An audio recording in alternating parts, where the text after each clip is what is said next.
Um dos mecanismos mais graves de geração de dívida pública tem sido a remuneração diária da sobra de caixa dos bancos. Todo o dinheiro de toda a sociedade que está nos bancos e que deveria retornar à sociedade por empréstimos a juro baixinho para incentivar os investimentos, incentivar a geração de empregos, etc. Esse dinheiro, o Banco Central aceita o depósito e remunera diariamente aos bancos por meio do abuso das chamadas operações compromissadas. Veja bem o que está acontecendo esse ano. Essa questão aprofundou ainda mais em plena pandemia. No primeiro dia útil da pandemia, o Banco Central liberou um pacote para os bancos no valor de 1 trilhão e 200 bilhões de reais em março, inundando os bancos de recursos. Mas os bancos se negaram a emprestar para as empresas. O próprio Paulo Guedes declarou publicamente que o dinheiro ficou empossado nos bancos. E o que acontece com o dinheiro empossado nos bancos? O Banco Central aceita o depósito e remunera. Então, vejam o que aconteceu este ano. Em março, o Banco Central liberou 1 trilhão e 200 bilhões aos bancos.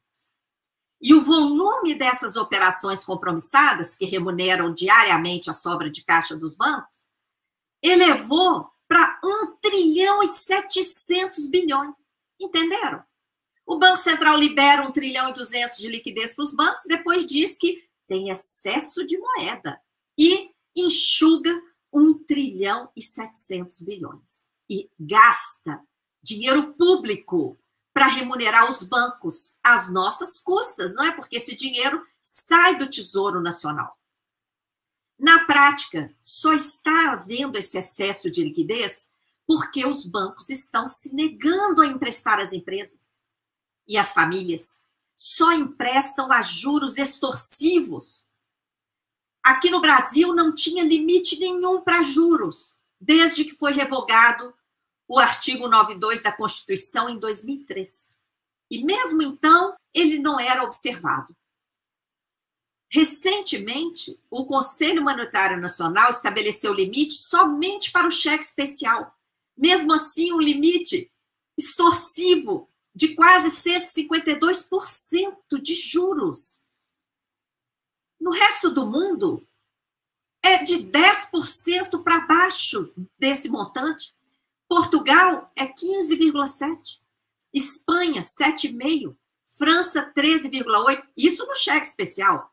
Porque nos empréstimos às famílias e empresas é juro próximo de zero.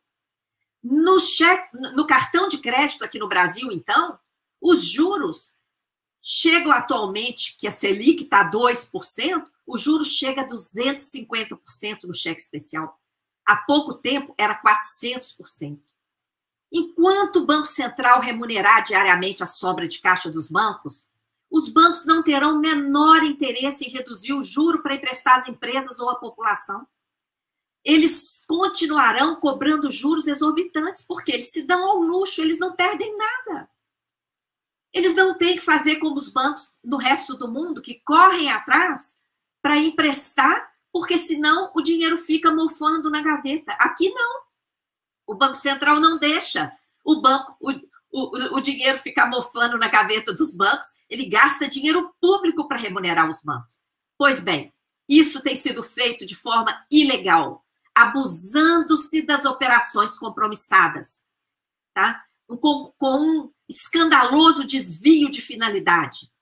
Então, em vez de criminalizar isso, interromper isso, que custou 1 trilhão nos últimos 10 anos e foi a principal causa da explosão da dívida e da produção da crise que nós enfrentamos desde 2014, que está amarrando toda a economia, em vez de parar com isso, o projeto de lei 3877 de 2020, que foi aprovado no Senado e agora tramita na Câmara, visa aprovar essa remuneração aos bancos, que nós batizamos de Bolsa Banqueiro. Por quê? Porque não há fato econômico que justifique essa remuneração. E mais, esse projeto de lei deixa sem limite ou parâmetro algum essa remuneração.